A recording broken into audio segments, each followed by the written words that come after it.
All right, now folks in the media got their shorts in a wad because the White House suspended the press pass for showboat Jim Acosta of CNN.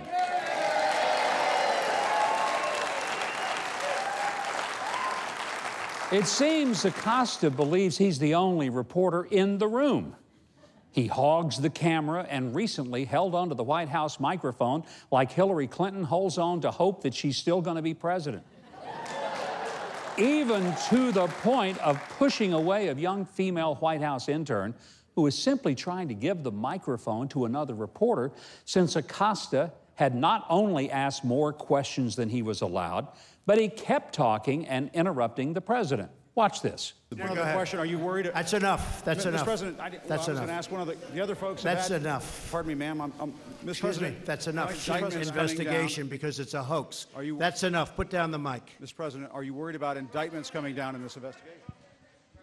Oh, yeah. Well, CNN, which is now the Crybaby News Network, went full drama and screamed that the First Amendment was being threatened. In fact, democracy itself was at risk because one incredibly rude and selfish reporter at CNN was finally being held accountable for irresponsible and disrespectful behavior. Hey, let's get something straight. The First Amendment is not threatened because one reporter loses press credentials for being a total jerk and violating every norm of journalistic integrity.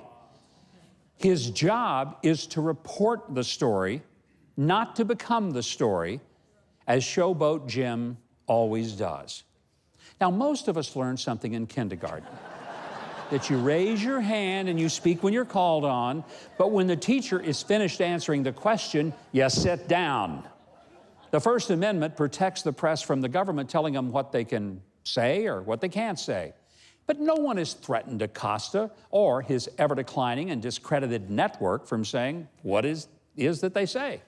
If so, I mean, think about it. They wouldn't be allowed to say so much of the crazy stuff they do. The government hasn't censored CNN. The public pretty much has by tuning them out in record numbers, but they can still say what they want, no matter how nutty or biased it is. Now, CNN still has reporters at the White House. It's just not the snotty brat Acosta who thinks he was elected to run the place. That's the difference. By the way, the president isn't required by law to have any press events. Even his critics concede that he's been more accessible than any other president.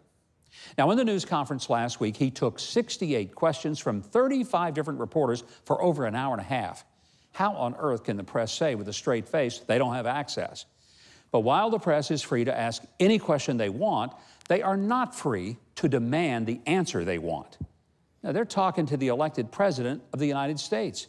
If he gives an answer, it may not be what they hoped he would say, but he isn't required to satisfy their hopes for a misstatement or to agree with them. In fact, CNN's Acosta didn't even ask a question. He said, "Mr. President, I challenge you."